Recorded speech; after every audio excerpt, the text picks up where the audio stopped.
There is a continent where time doesn't simply move forward, it coils back into circles of memory.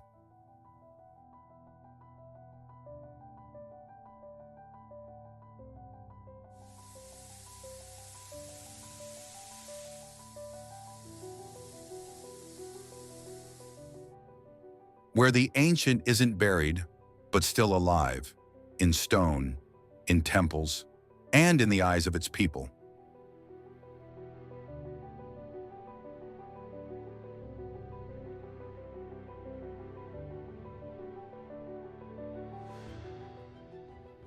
Where nature isn't still, but roars through volcanoes, breathes deep in the jungle, and melts slowly through icy rivers.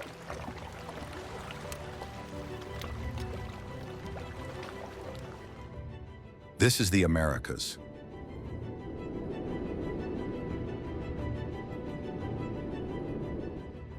A land of beginnings, kishin, and unhealed fractures.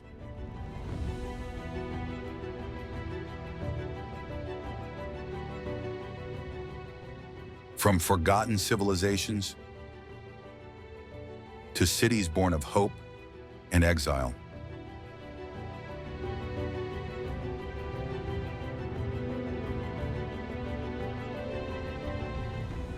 Every landscape has a soul.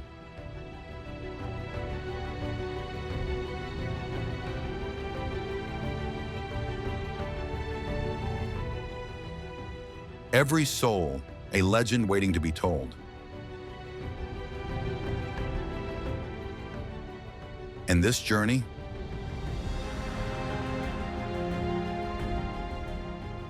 is your key to unlocking 1,000 worlds hidden within one continent.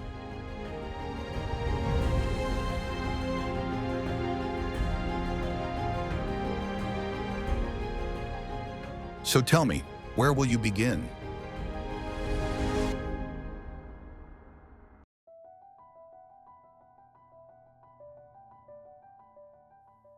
With the echoes of Machu Picchu, the salt flats that mirror the sky, or the streets where salsa and sorrow dance hand in hand.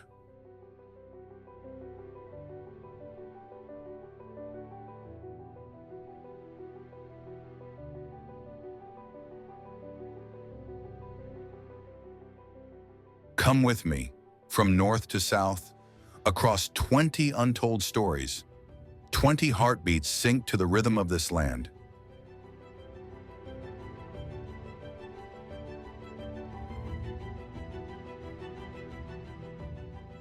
Your compass is curiosity.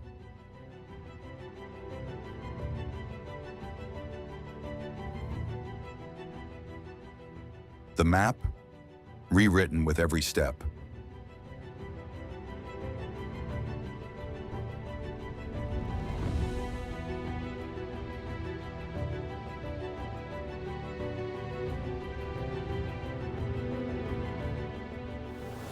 And now, the journey begins.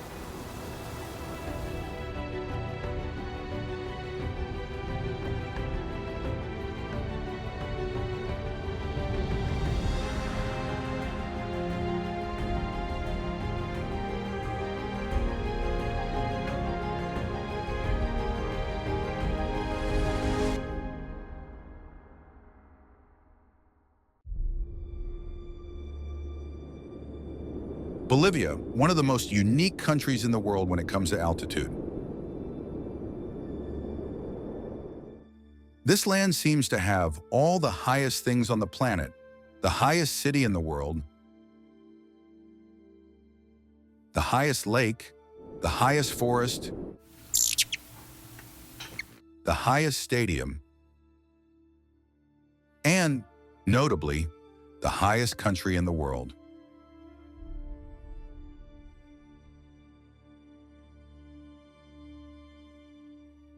The official name of the country is the plurinational state of Bolivia, named after the revolutionary leader Simón Bolívar.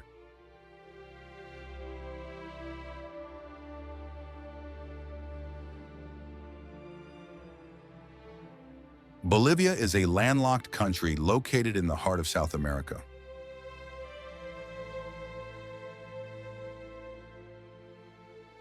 It borders Brazil to the north and east, Paraguay and Argentina to the south, and Chile and Peru to the west. The borders between Bolivia and its neighbors are clearly defined, partly because the country has fought wars with nearly all of them.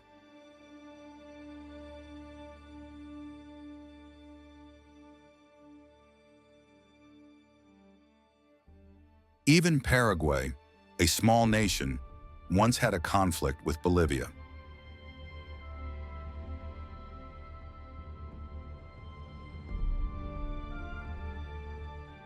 Bolivia covers a vast area, over 1 million square kilometers, but its population is relatively sparse, at around 12 million. As a result, Bolivia ranks among the countries with the lowest population density in the world. In the past, Bolivia's territory was much larger.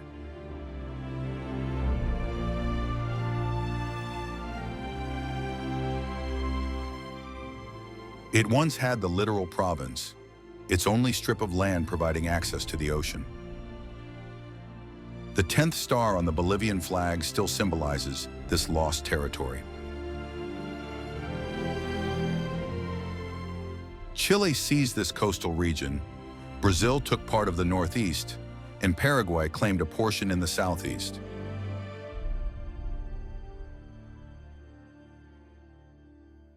Another fascinating fact is that Bolivia officially recognizes 37 languages, reflecting its deep cultural and ethnic diversity.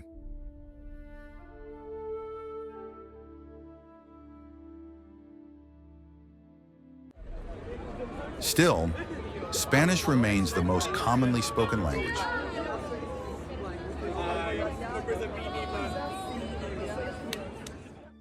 In fact, Bolivia is the only country in the entire Americas and the world where indigenous people account for more than half of the population.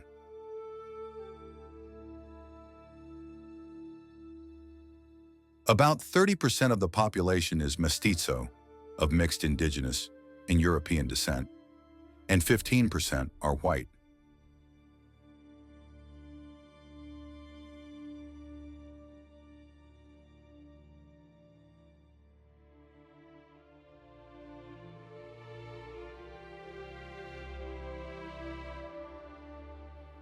Among the 30-plus indigenous ethnic groups, the three largest are the Quechua, Aymara, and Guarani.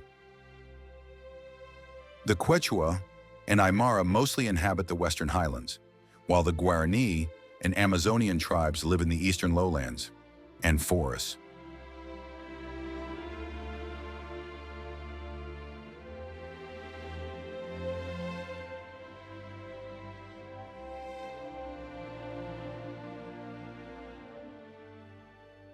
Culturally, Bolivia is divided into two distinct regions: the Kala people in the Western Highlands, near the Andes.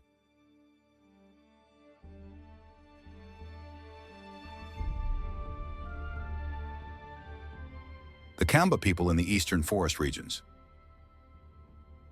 Additionally, there is a third group, the Chapaco in the south, whose culture is closer to Argentina.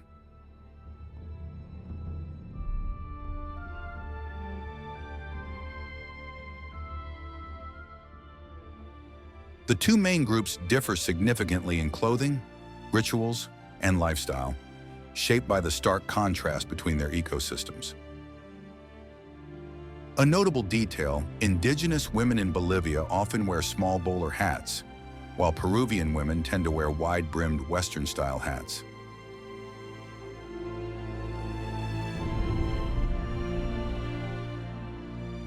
Another unique cultural element is traditional sports, especially Cholita wrestling, where indigenous women in traditional skirts compete in matches held right in the capital, La Paz, attracting both locals and tourists.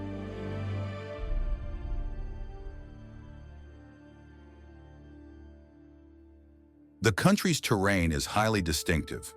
The western half lies on the Altiplano Plateau, with an average elevation of around 3,000 meters above sea level.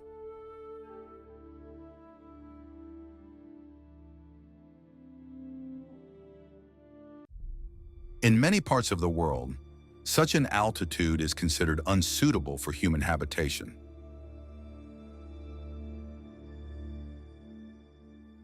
Yet in Bolivia, most major cities are located in this very region.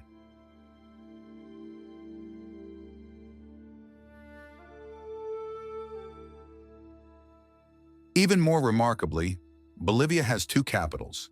The constitutional capital, Sucre, sits at nearly 2,800 meters, while the administrative capital, La Paz, lies at an elevation of 3,640 meters.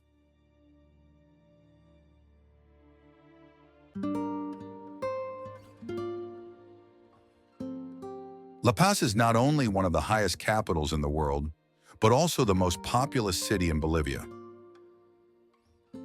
La Paz, formerly named Nuestra Señora de la Paz, meaning Our Lady of Peace, is home to the seat of government, the National Congress, and the presidential palace, known as Palacio Quemado.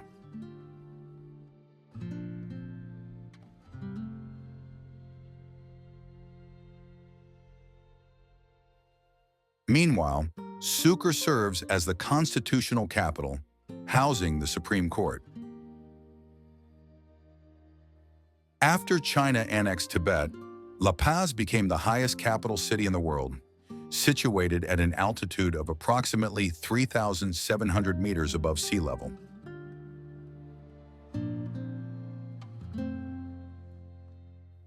Nestled in a valley of the Andes, it is often referred to as the city hidden among the clouds. The extreme altitude often causes altitude sickness, dizziness, or shortness of breath for visitors. For this reason, locals often recommend using coca leaves, a traditional remedy that helps the body adapt more easily.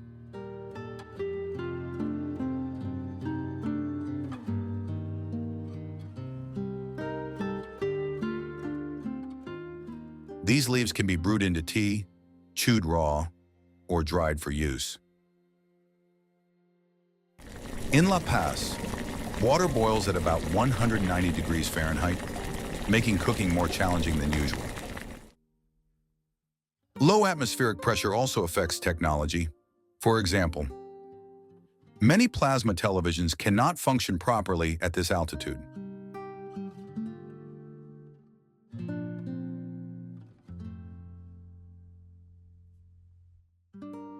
Given such conditions, Bolivians may well have some of the strongest lungs on Earth.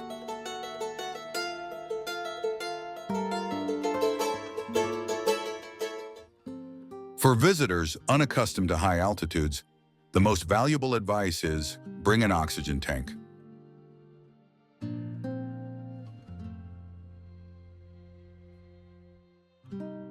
La Paz is a beautiful city set amidst the Andes Mountains, with the snow-capped Illimani Peak watching over from the southwest.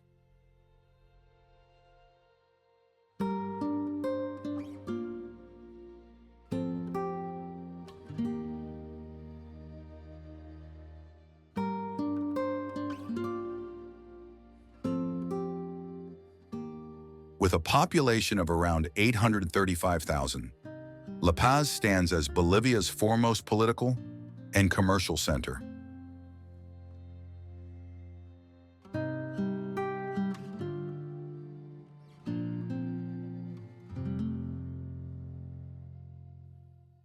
Although it remains somewhat isolated from the globalized hustle due to its geography and distinct cultural framework, La Paz is still a fitting piece of the 21st century.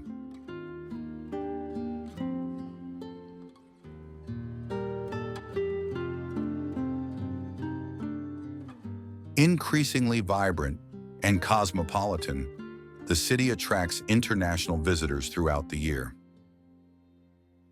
La Paz retains a deep-rooted identity, shaped by a unique blend of indigenous and European influences, a fusion that creates a truly remarkable cultural character.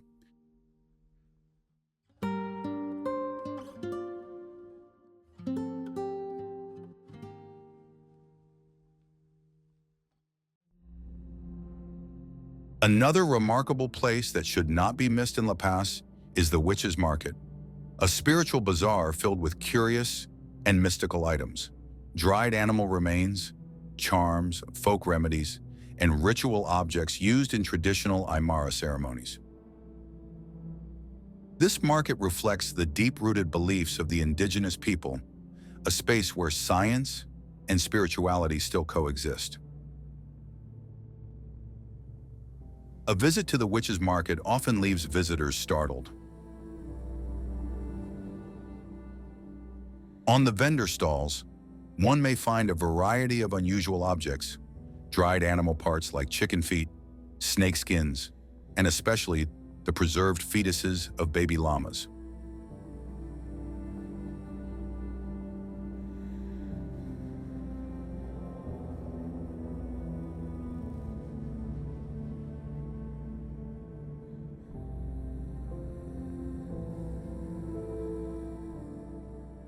The llama fetus is the most iconic product in the market.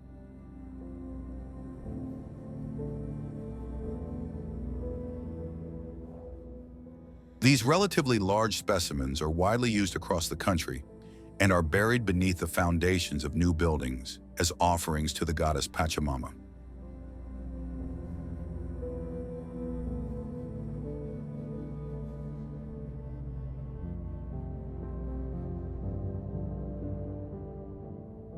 They are believed to protect construction workers and ensure safety. However, this practice is typically observed by poor Bolivians. Wealthier individuals often sacrifice a live llama to honor Pachamama.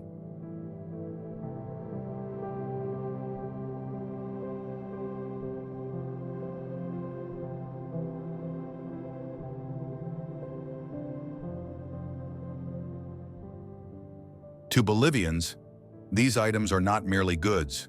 They hold deep spiritual meaning to bring luck, health, happiness, fertility, or to ward off evil spirits.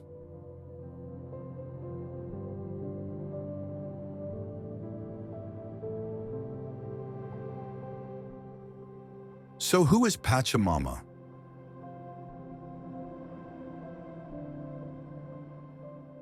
According to local stories, in the highlands of the Andes, Pachamama is not just Mother Nature.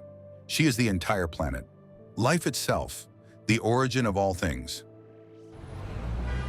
The indigenous people believe that if Pachamama is pleased, human life will be in balance and abundance.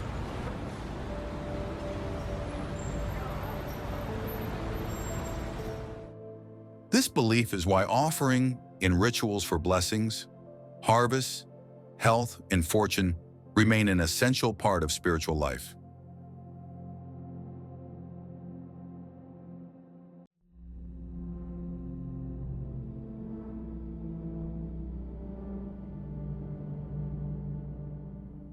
In Andean markets, it's common to see women in traditional dress selling leaves, minerals, or protective charms, often mistaken by tourists as witches.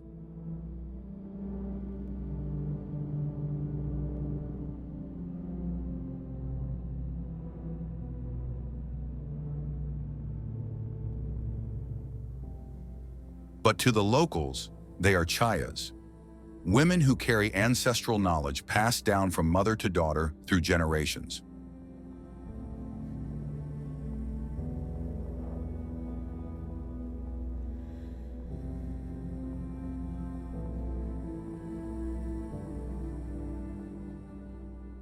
When someone feels unwell, they don't always visit a hospital. Instead, they consult the chayas, who prescribe herbs, guide tea preparations, or perform cleansing rituals. Along a special street in La Paz, an entire row is devoted to yatirs, spiritual healers, shamans, or priests of the Andes. There are many paths to becoming a yatiri, but 3 are considered the most sacred.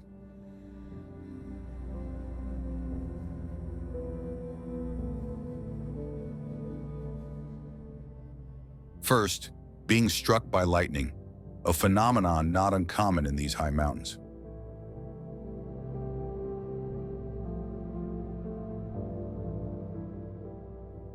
According to local belief, this is how Pachamama and the thunder god Yaya choose a person to inherit healing power.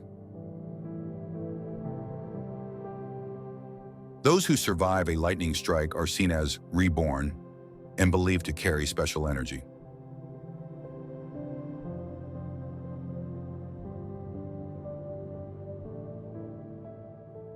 Second, being born with unusual signs, a sixth finger, a strange birthmark, or an uncommon physical trait.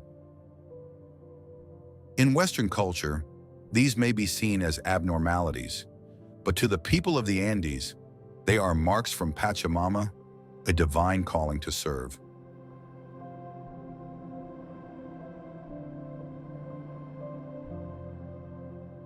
Third, through study, by learning ancient Andean texts, rituals, and sacred knowledge passed through oral traditions.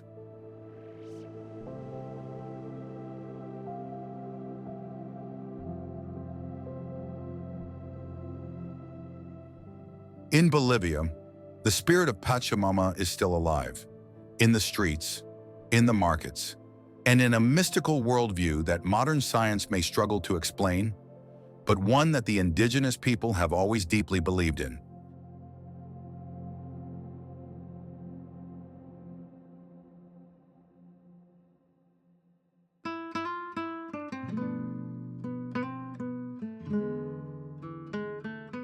Now, let's head to one of the most dangerous stadiums in the world, not because of violence, but because of altitude.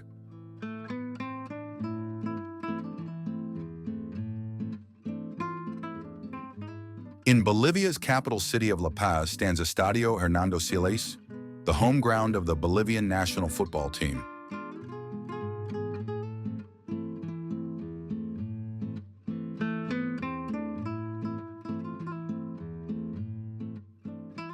As many know, the higher the altitude, the thinner the air, the oxygen level in the atmosphere drops significantly.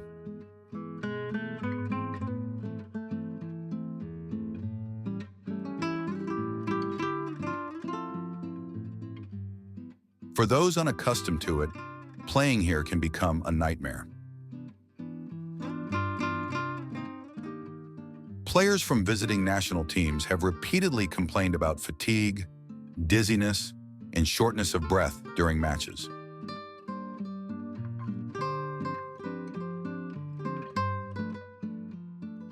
Some have had to use oxygen tanks just to stay on their feet, while others have vomited right on the pitch.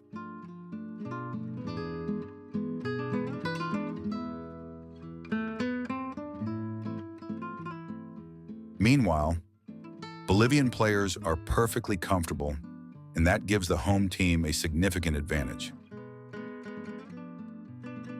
They have even defeated much stronger teams right on this field.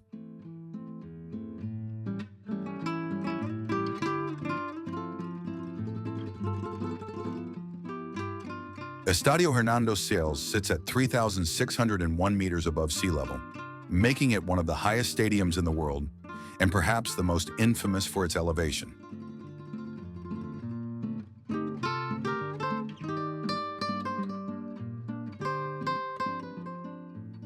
For example, during the 2018 World Cup qualifiers, although Bolivia struggled in away matches, they remained undefeated in all 4 home games.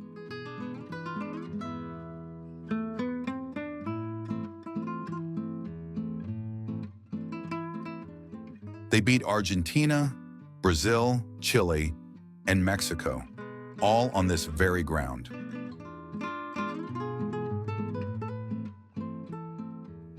Medical experts warn that the human body needs several weeks to adapt to such altitude, and intense physical activity should be avoided before acclimatization.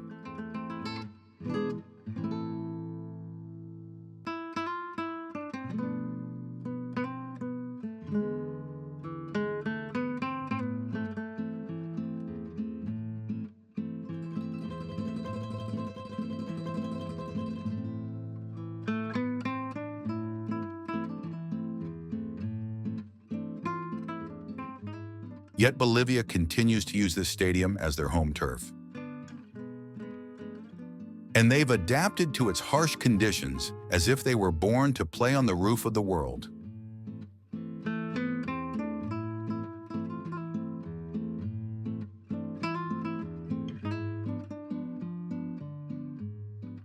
Visiting teams, on the other hand, barely have time to adjust before being thrust into competition and then quickly departing.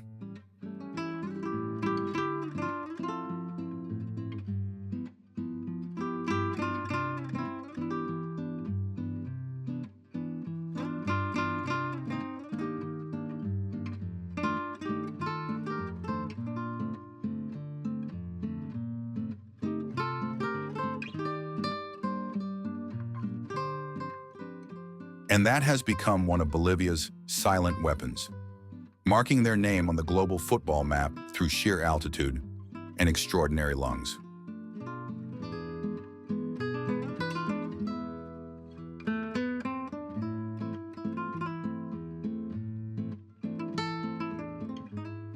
The Carnival of Oruro is one of Bolivia's most iconic religious and cultural celebrations.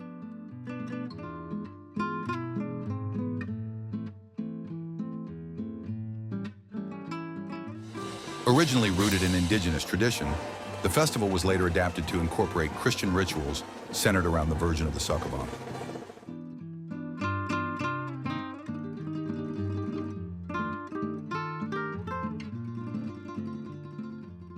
Today, it stands as a vibrant expression of syncretism, where pre-Columbian beliefs and Catholic devotion intertwine.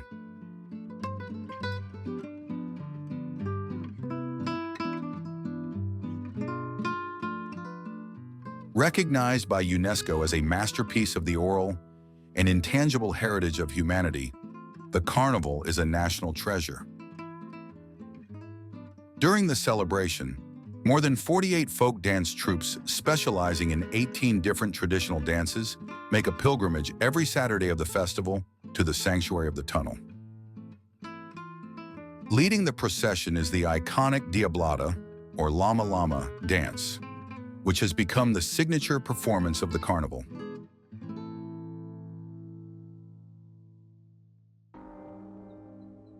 However, to cross the Andes, one must take Bolivia's most famous road, the Yungas Highway, also known as Calle del Muerte, the Death Road.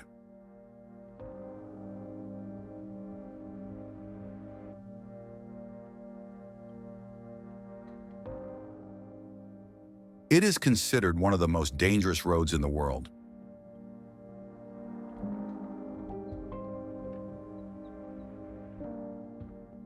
At its narrowest point, it's only about 3 meters wide, just enough for one vehicle, clinging to the edge of a cliff over 600 meters deep with no guardrails.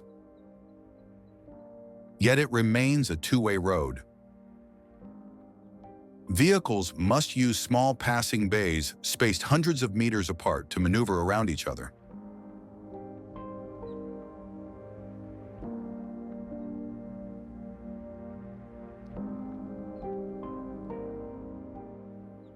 It's estimated that 200 to 300 people lose their lives on this road every year.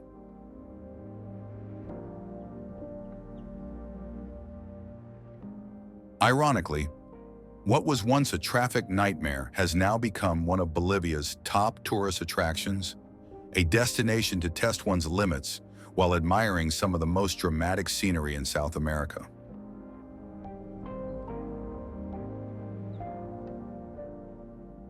Despite safety warnings, many Bolivians still use the road daily, as they have no other option.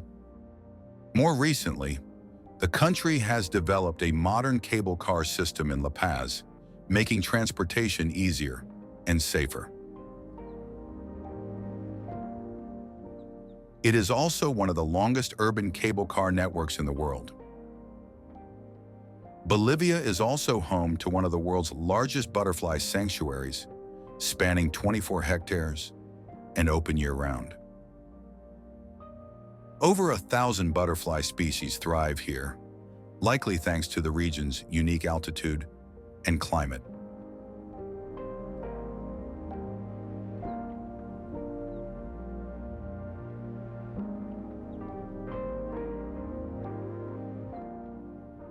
Given the country's rugged terrain, radio remains an essential part of daily life in Bolivia, a reliable means of communication that reaches even the most remote areas.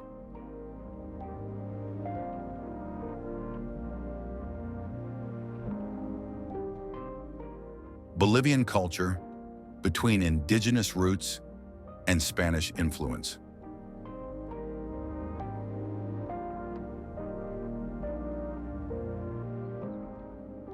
As mentioned earlier, Bolivia officially recognizes 37 languages, a reflection of its ethnic diversity and strong cultural identity.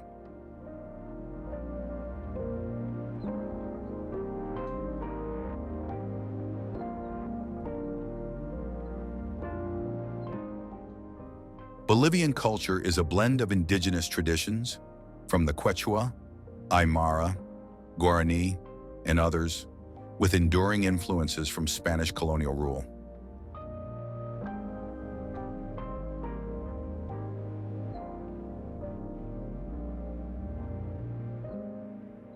Though the country has long gained independence, Spanish impact remains evident in architecture, religion, and language, creating a rich, assertive, and fascinating cultural fusion.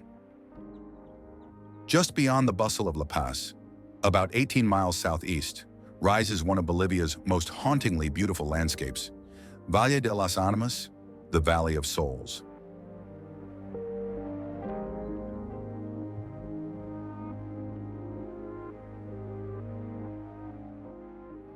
Perched at nearly 4,000 meters above sea level, this surreal terrain seems carved from the dreams of another planet.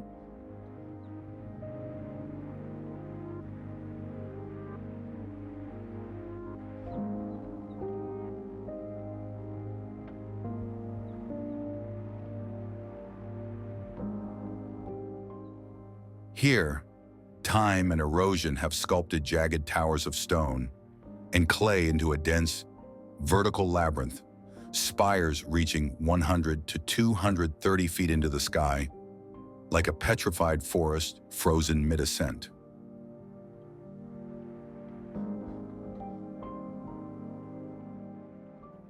Locals say the valley earned its name from the whispering winds that echo through the stone columns, stirring a sense of reverence and awe.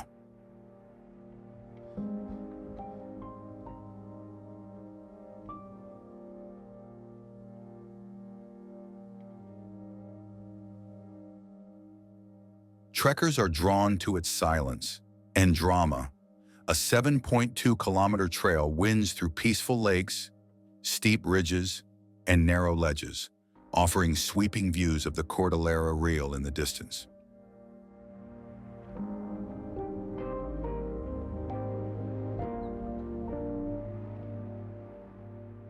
It's a place where geology becomes poetry, raw, wind-battered, and unforgettable.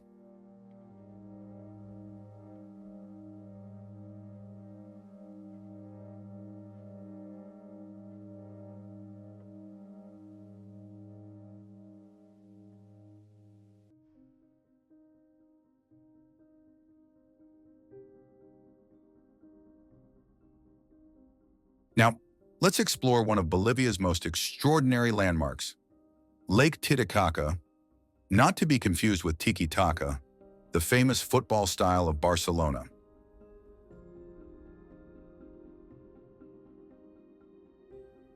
Lake Titicaca is the highest navigable lake in the world, located along the border between Bolivia and Peru.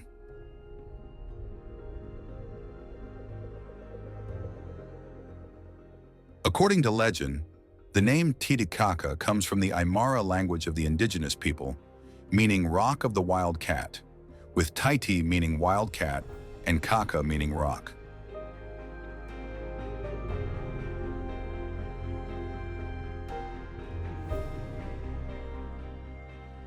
The lake, as the story goes, was formed from the tears of the sun god, who wept day and night in sorrow over the loss of his beloved son.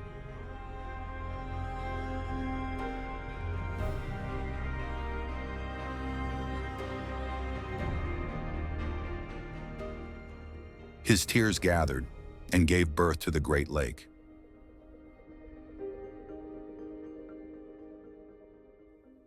Moved by the god's grief, the indigenous people climbed the mountains to hunt jaguars and built a shrine in his honor.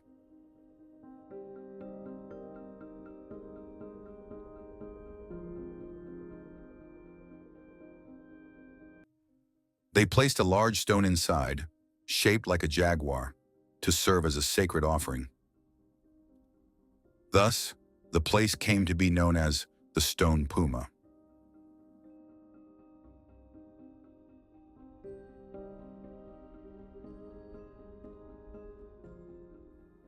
Interestingly, the shape of the lake itself evokes this myth.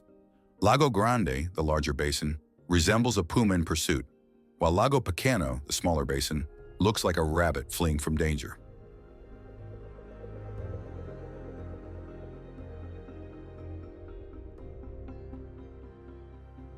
The formation of Lake Titicaca coincided with the rise of the famed Andes Mountains, believed to have occurred around the 3rd century.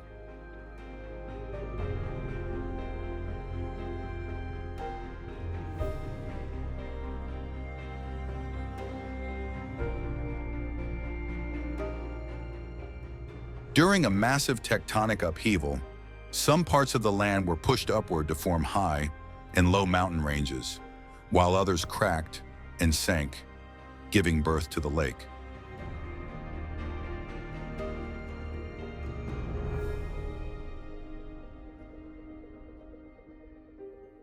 The terrain surrounding Titicaca is full of terraces and layers, with some areas rising more than 25 meters above the lake's surface.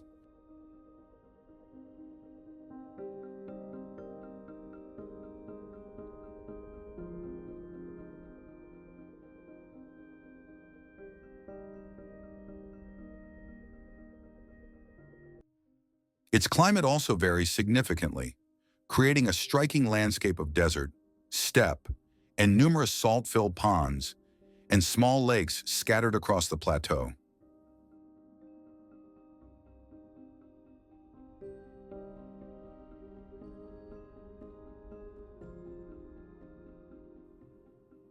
It is not only a natural wonder, but also a sacred place for the Inca, believed to be the birthplace of the world in their mythology.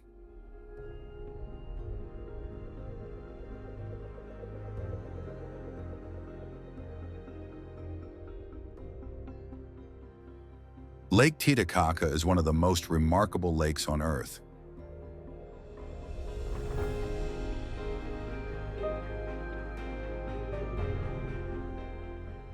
Sitting at an elevation of approximately 3,840 meters above sea level, the lake spans both Bolivian and Peruvian territory.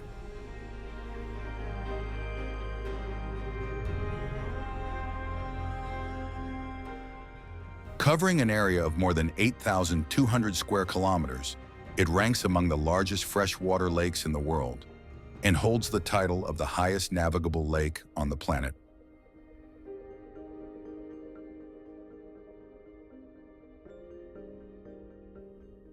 It stretches around 180 kilometers in length and up to 80 kilometers in width.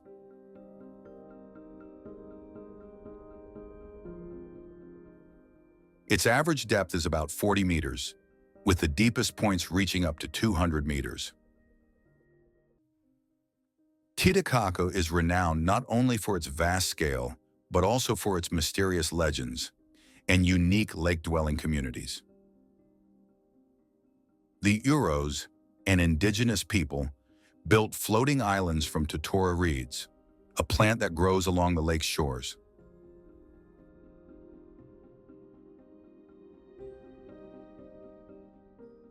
These reed islands host homes, school, and entire communities, all drifting atop the water.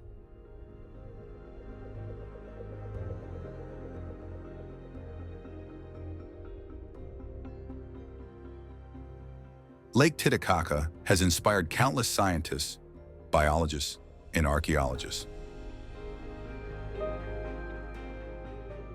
In the 1970s, a group of specialists used deep diving equipment to explore the lakebed, and made several surprising discoveries.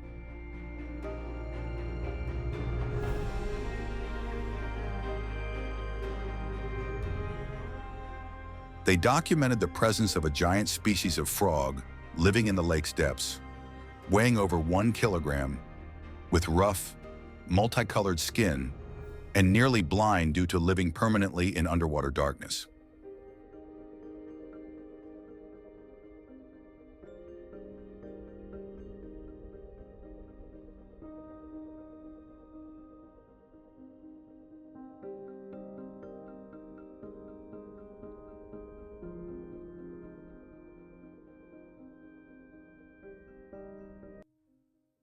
These creatures rarely surface and are extremely difficult to study without specialized gear.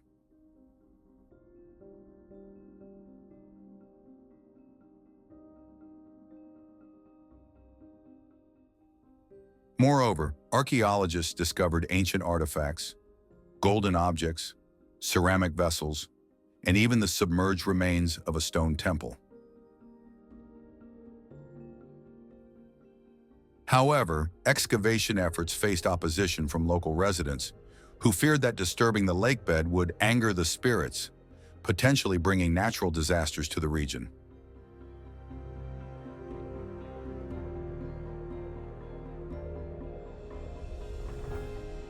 As a result, many secrets remain hidden beneath the surface, and Lake Titicaca continues to be one of the most mystical lakes in the world.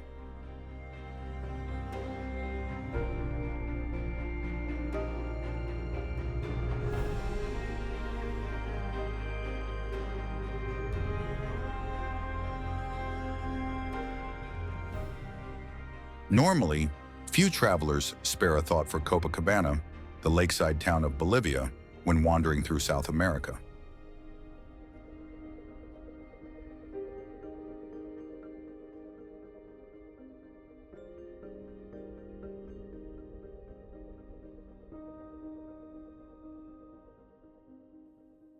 There are simply too many places to see, too many must-visit destinations that overshadow this humble settlement.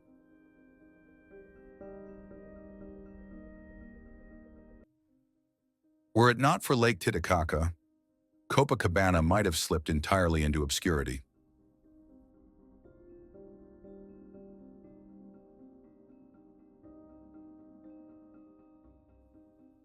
One might wonder, while passing through, if they notice that this modest town still hosts a naval outpost, even though Bolivia no longer has a coastline.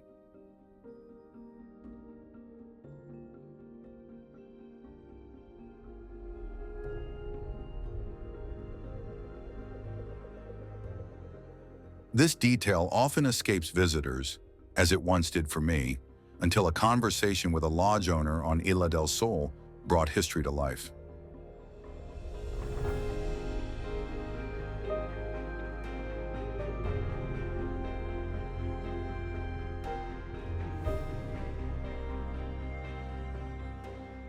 He told the story of the War of the Pacific, when Bolivia lost its access to the sea to Chile, a wound the nation continues to carry and hopes one day to heal.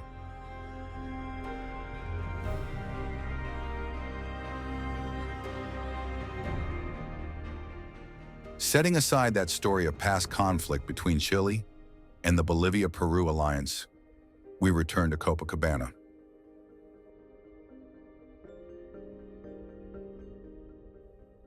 As mentioned, this town might mean little without Lake Titicaca, the source of life for its people.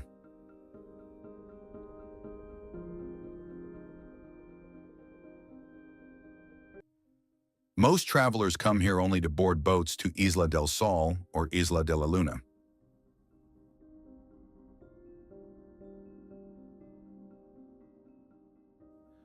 For many, Copacabana is no more than a point of transfer, a brief pause before moving on to La Paz or Atacachi.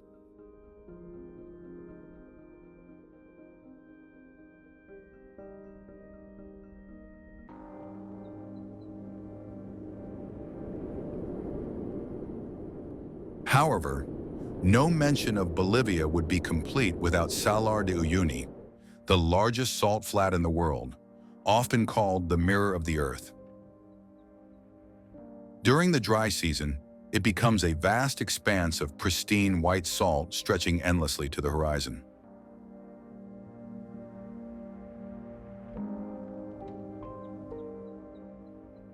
But when the rains arrive, a thin layer of water covers the surface, creating a perfect mirror effect where sky and earth seem to merge into one.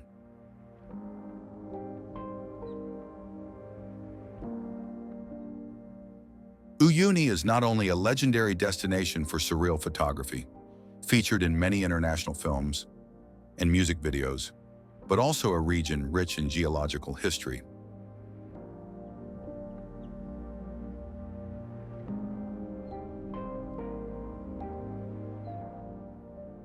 Around 40,000 years ago, this area was once the floor of immense prehistoric lakes.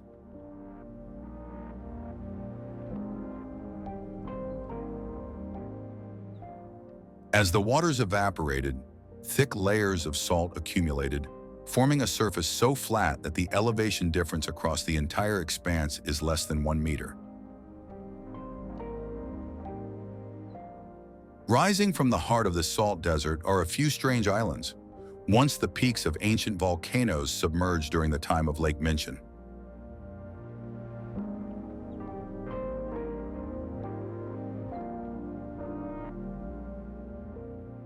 Among them, the most prominent is Incahuasi Island, which means the house of the Inca. Although its name evokes the Inca Empire, the island has no direct link to it.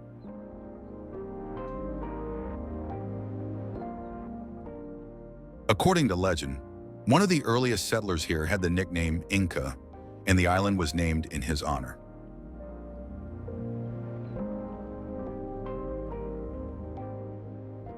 Incahuasi is a rocky outcrop rising from the salt sea, covered in towering giant cacti, some of which are hundreds of years old.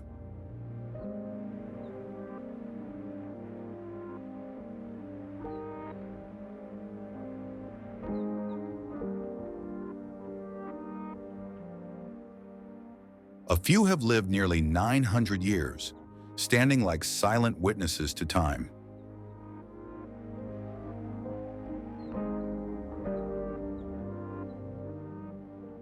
From the island's summit, looking out in every direction, one feels transported to another planet, where everything seems frozen in a dazzling white light under the thin air of the Andean Plateau.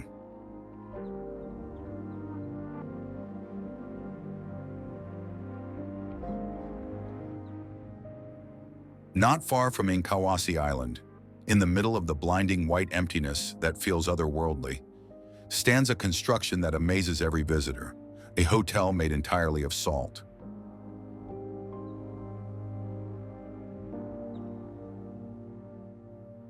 Walls, ceilings, floors, tables, chairs, even beds, all crafted from blocks of salt cut directly from the salt flats.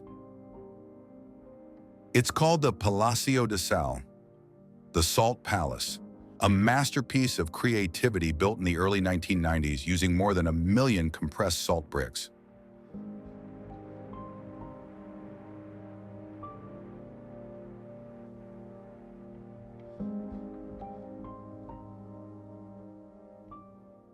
Despite the harsh environment, the hotel offers one of the most unique experiences imaginable, resting in a space of pure whiteness and quiet, fully immersed in the surreal nature of Uyuni.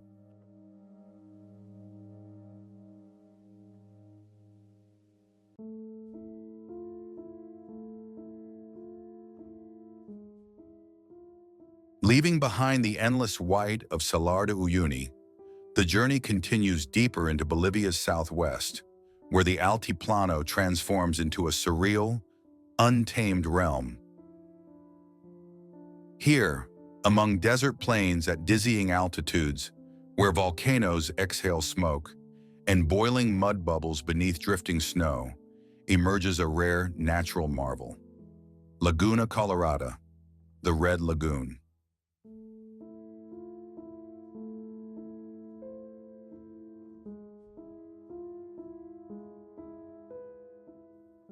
Perched at over 4,200 meters above sea level, within the Eduardo Avaroa and Dayan Fauna National Reserve, this shallow lake is tinted a striking blood-red hue caused by algae and mineral-rich sediments lying just beneath the surface.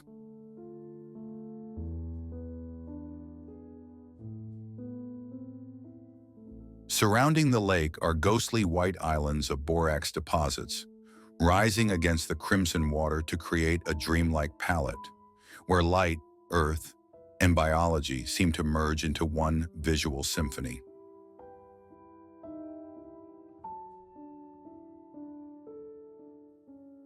In local legend, the red color is said to be the spilled blood of ancient gods who once fought over this sacred land.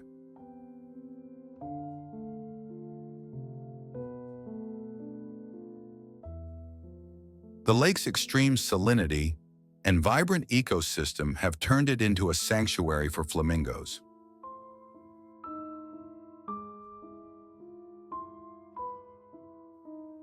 Three of the world's 6 flamingo species gather here, including the rare James's flamingo, once believed extinct until a small population was rediscovered in 1956. These birds, naturally white, appear pink due to the red algae that stains their feathers. Watching them take off is a spectacle. Heavy-bodied, they sprint across the water like aircraft on a runway, wings pounding the air in a frantic rush before lifting into the sky.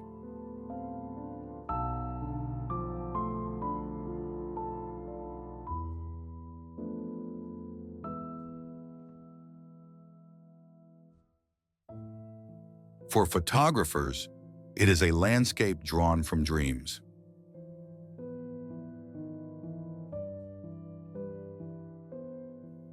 And for anyone who finds their way here, Laguna Colorada is a place where nature paints boldly, with silence, brilliance, and life suspended between earth and sky.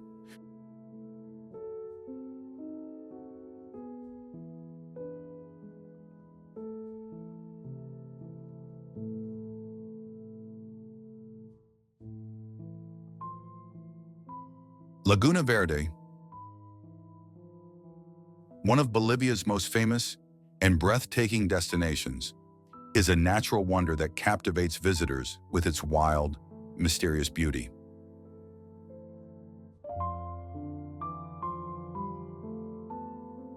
Hidden at over 4,000 meters above sea level, the lake lies in the heart of the Bolivian Altiplano, near the border with Chile.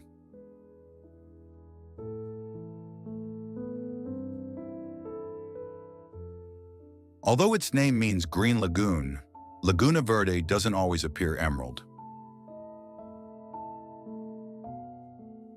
Instead, its color shifts depending on the weather and light each day. On sunny days, the lake often reflects a vivid green hue, creating a stunning natural scene. This unique color is caused by the lake's high concentration of minerals, including magnesium, calcium carbonate, and especially arsenic. While toxic, pose no danger to distant visitors and contribute to the lake's striking beauty. To reach Laguna Verde and its sister lagoon, Laguna Colorada, most travelers begin their journey in Uyuni. From there, guided tours cross landscapes that seem to belong to another planet. Salt deserts, geysers, and multicolored mountains, before arriving at these dreamlike lakes.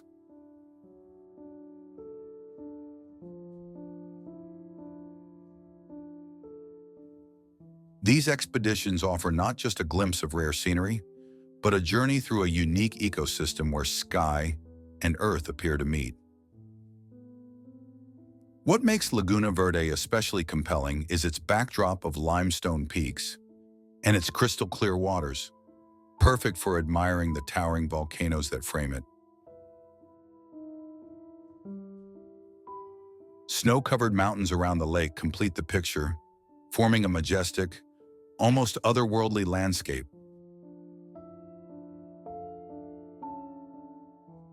The landscape of Laguna Verde becomes even more breathtaking thanks to its dramatic backdrop, the picture-perfect silhouette of Licancabur volcano.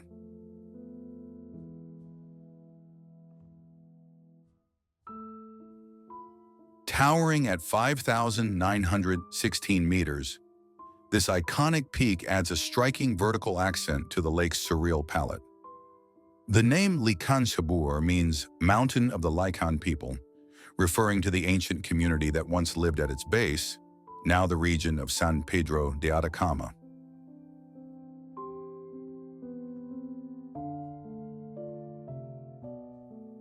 The volcano's flawless conical shape makes it easily recognizable from a great distance, and its reflection in the turquoise waters of Laguna Verde forms one of Bolivia's most classic and timeless images.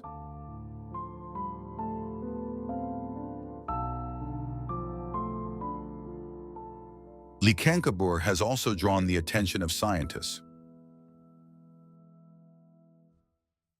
NASA researchers discovered that the climate conditions around its summit are the closest on Earth to those expected on Mars.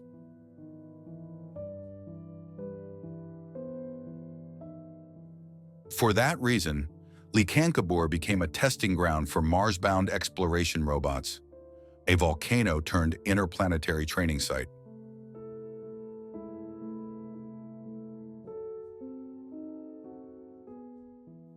Although its peak falls just short of 6,000 meters, the climb to the summit is not to be underestimated.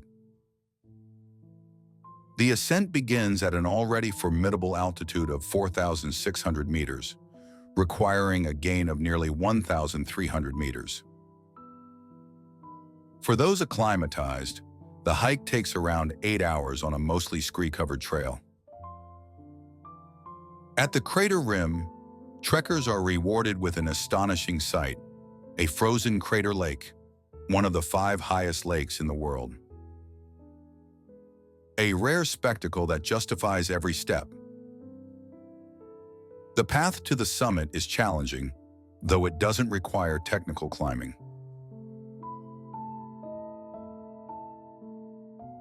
Early mornings can be freezing, especially on windy days, so proper gear and layered clothing are essential. Even from dozens of kilometers away, a thin veil of white smoke rises quietly from the crater, an unspoken reminder of the powerful forces simmering beneath the dry crust of the Altiplano.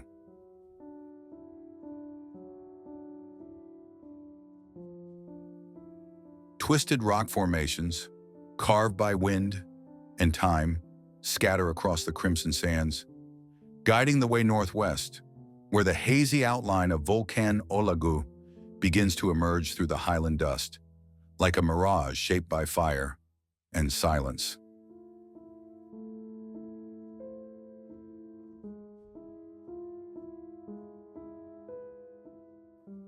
Olague is a large andesite stratovolcano located on the border between Chile and Bolivia, rising to 5,868 meters and forming part of the central volcanic zone of the Andes.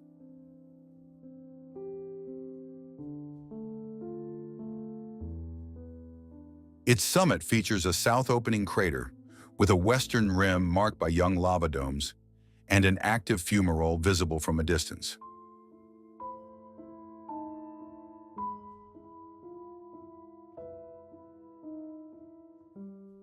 The volcano mainly developed during the Pleistocene, with major lava flows and dome formations like Chasca Urcu and La Celosa emerging over 1 million years.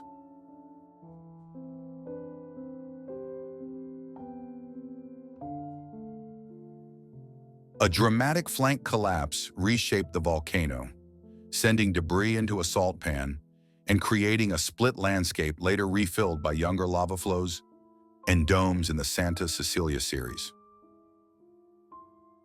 Though it has no confirmed historical eruptions, Olague is deemed potentially active, monitored by Cernajoman, and contains sulfur deposits due to hydrothermal activity and glaciation features like moraines.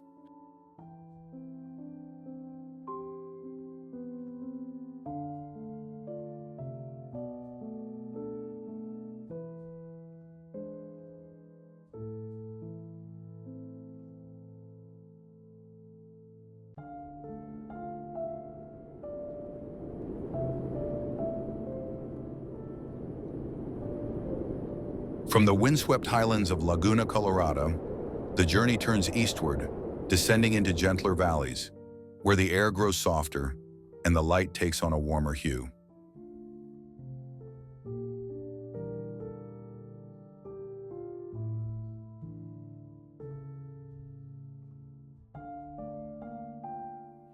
It is here that one reaches Sucre, Bolivia's constitutional capital, the country's first capital, and, under its most recent constitution, the only one officially recognized. For some, this remains a point of contention. Less than 150 years ago, Sucre's residents fought a civil war against La Paz to defend their claim to capital status.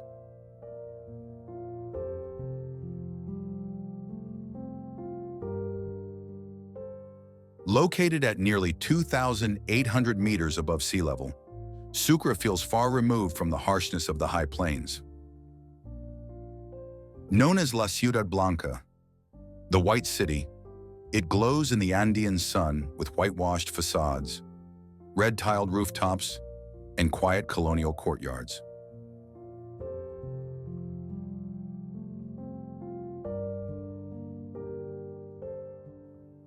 Founded on September 29, 1538, Sucre is one of the oldest and most beautiful cities in South America. Once the capital of the Audiencia of Charcas, an important administrative unit under the Spanish Empire, it played a central role in colonial trade and politics. Nobility and royal officials resided here, and the city's strategic location and abundant resources fostered the growth of culture and the arts.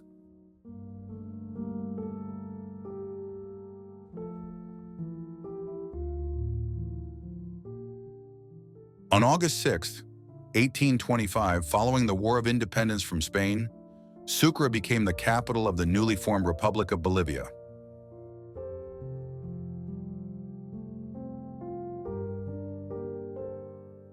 It was named after Antonio José de Sucre, one of the key liberators of the country.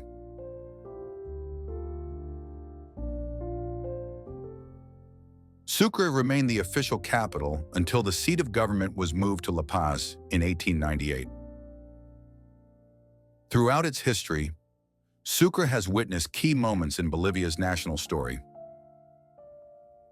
In 1839, the country's first constitution was signed here, laying the foundation for its political system. Today, Sucre remains one of Bolivia's most important cultural and tourist destinations.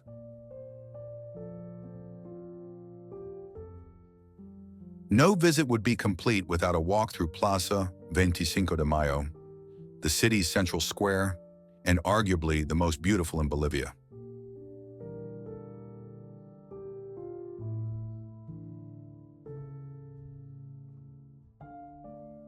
Shaded by large, leafy trees and surrounded by elegant colonial buildings, the plaza offers a tranquil escape from the city's bustle.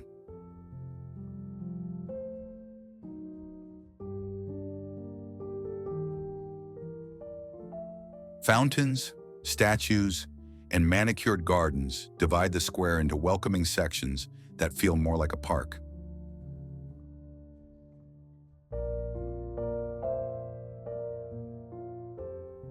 A few stylish cafes and restaurants line the perimeter, while the cool shade and ornamental sculptures create the perfect place to pause and take in the atmosphere of this graceful city.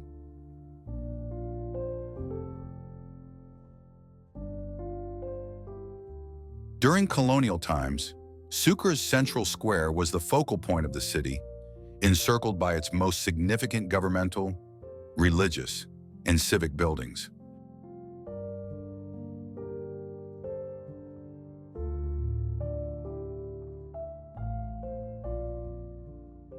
Known then as the Plaza Mayor or Plaza de Armas, it was the heart of public and social life.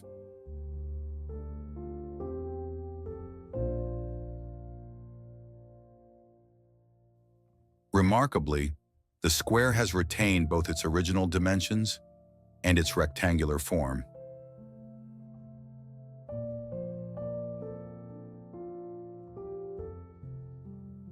Many of its distinctive features, such as the diagonal and circular walkways, monuments honoring the liberators, a central pavilion, the main stone fountain, and several smaller fountains, were added during the post-independence period, heavily influenced by French aesthetics.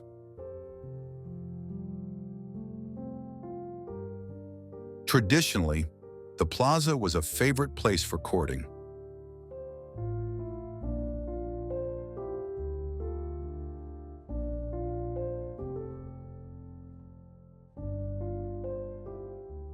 Local customs had women strolling clockwise and men counterclockwise around the square, giving the gentlemen repeated chances to greet the ladies as they passed.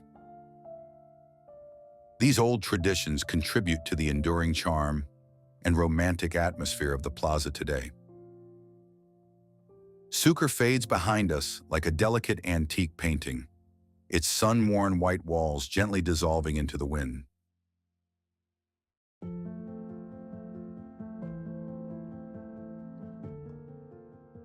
Ahead lies the Bolivian highlands, a vast, unyielding stage where earth and sky meet in a fierce and silent confrontation.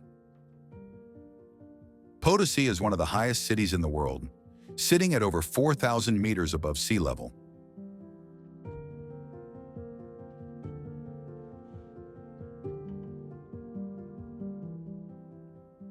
Once known as the City of Silver, it produced immense wealth for the Spanish Empire.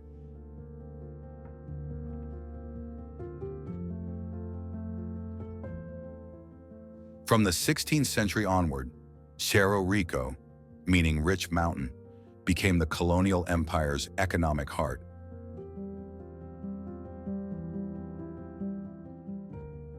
Inside the mountain were vast veins of silver, enough to sustain the royal treasury for more than 2 centuries.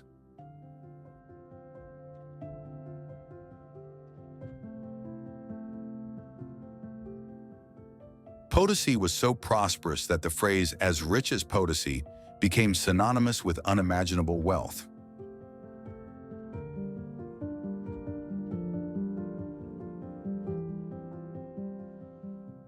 But that prosperity came at a devastating cost: the forced labor of millions of indigenous people.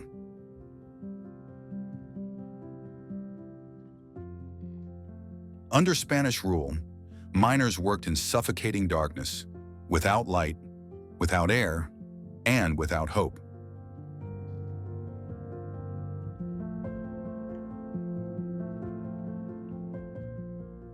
Many never returned to the surface, buried forever in the depths of Cerro Rico.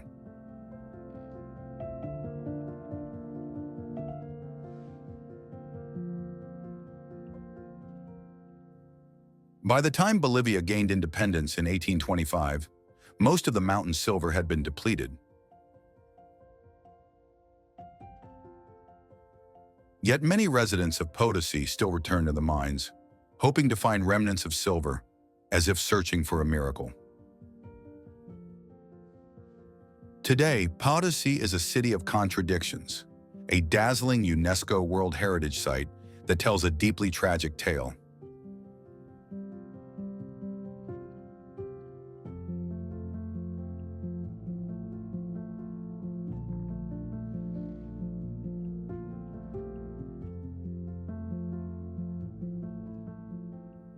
Cobblestone streets, colonial-style plazas, and grand churches still echo the city's golden age. Among them stands the majestic Cathedral of Potosi, crowned with a bell tower and domes offering sweeping views of the city. From its rooftop, Cerro Rico appears in full silhouette, bathed in the fiery glow of sunset. Spanish colonial architecture remains visible in every corner: red-tiled roofs, archways, and time-worn limestone walls cloaked in moss.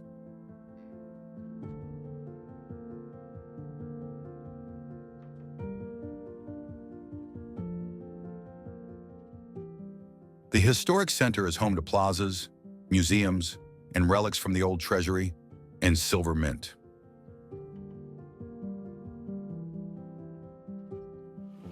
Some continue to work in the mines, despite the dwindling resources.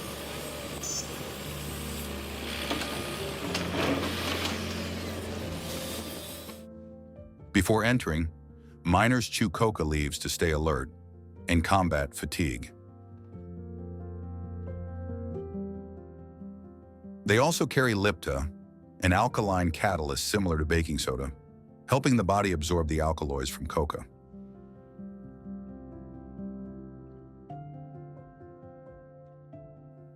Inside the mines, tradition meets survival.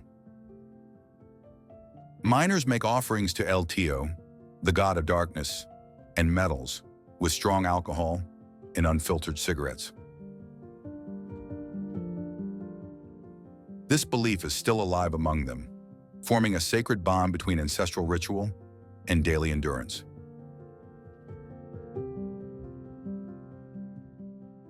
Every week, the miners' market bustles with supplies: coca, liquor, high-energy foods.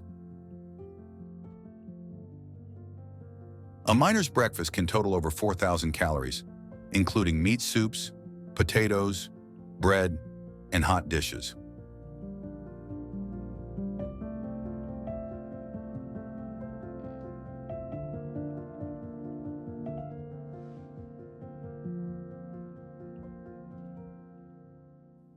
Though scarred by centuries of hardship, Potosí remains deeply compelling, a place where the past is never forgotten.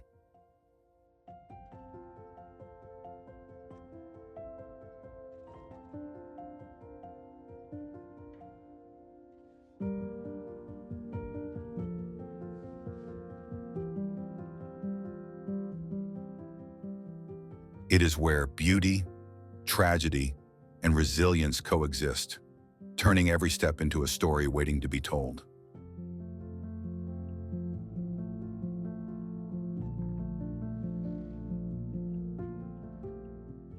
Valle de las Rocas is a stunning natural wonder of Bolivia, attracting visitors from all over the world.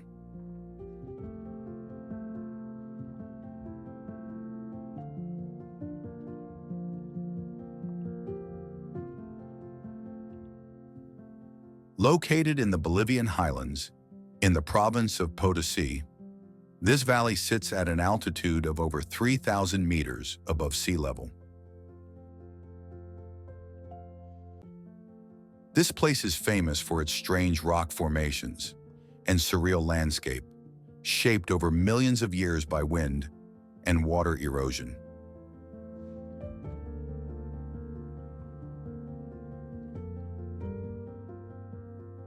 The massive rocks, tinted in red and yellow hues, rise dramatically, creating an otherworldly scene with bizarre shapes that spark the imagination.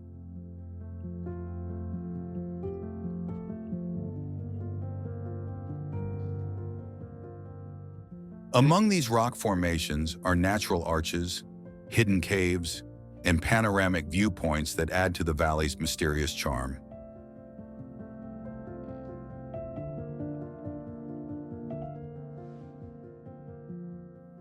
Exploring Valle de las Rocas is a quiet and inspiring experience.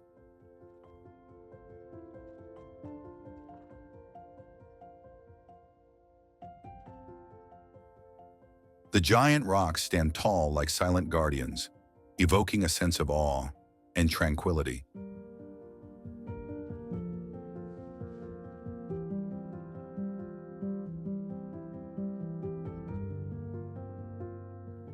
For those who admire the raw and pristine beauty of nature, this valley offers a spectacular escape into a fantastical world shaped by the forces of earth and time.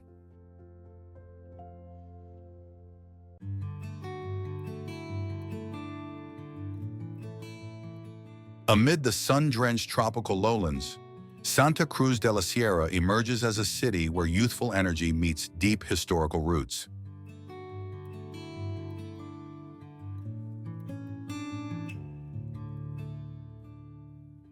Founded in 1561 by the Spanish and relocated after repeated conflicts with indigenous groups, the city declared its independence from colonial rule as early as 1811. Traces of this layered past remain visible in ethnographic museums, colonial-era churches, and time-worn neighborhoods.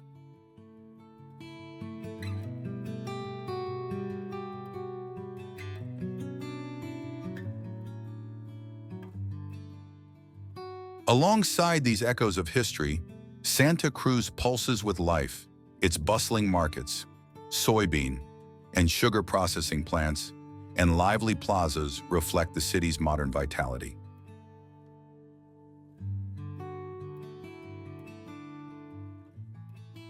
A journey here offers a vivid blend of heritage, nature, and contemporary rhythm in what has become Bolivia's leading economic powerhouse.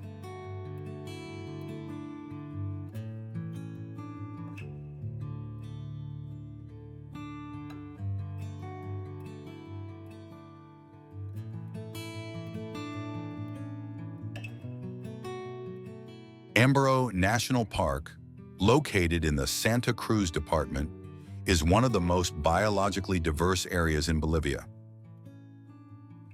Situated at the intersection of the Andes Mountains, the northern Chaco, and the Amazon Basin, the park possesses a unique and rich ecosystem.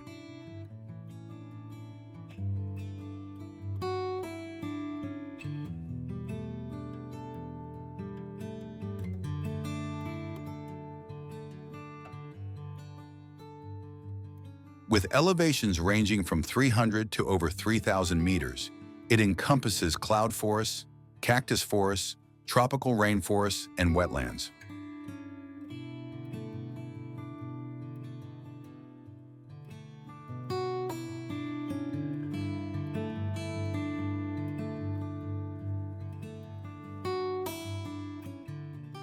More than 900 species of birds, 170 species of mammals, and thousands of plant species live here, many of which are rare and endemic.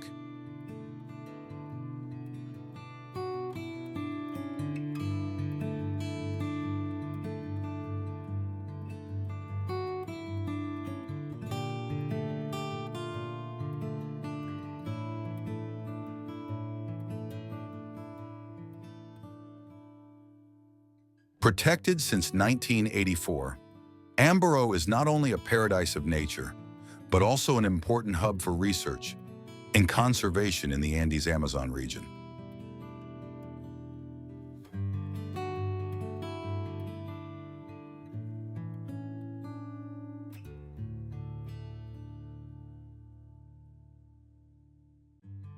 And the final destination in the journey through Bolivia is Samipada, one of those rare places where people truly feel the urge to slow down, not for the views, but simply to breathe and live a different kind of life.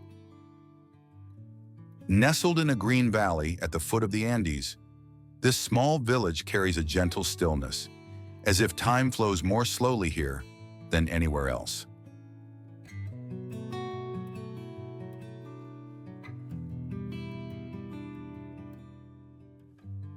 A quiet morning might begin with a plate of warm empanadas, crispy yuca sticks, and a cup of manzanilla tea on the porch of a tiny cafe where smiles greet every passerby.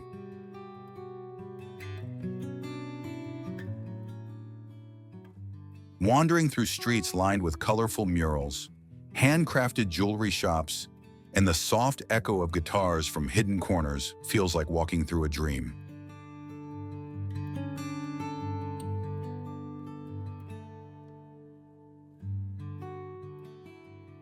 As evening approaches, there's nothing quite like retreating to a treehouse and watching the golden light melt over distant mountains while the forest whispers softly.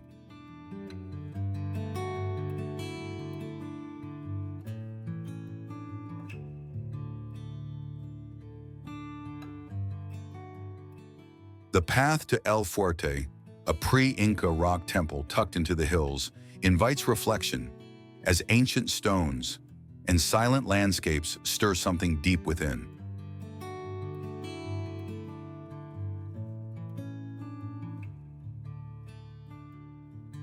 At the Animal Rescue Center, playful monkeys, colorful birds, and warm conversations create a space that feels both joyful and grounding.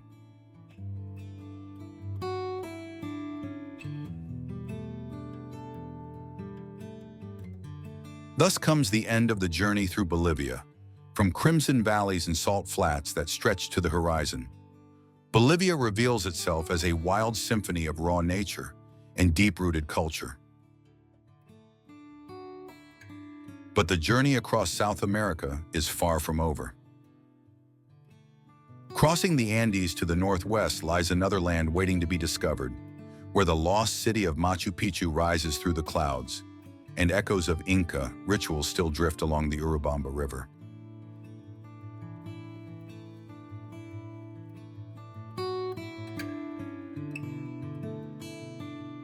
In the next episode, join us in Peru, a kingdom of ancient civilizations and timeless wonders.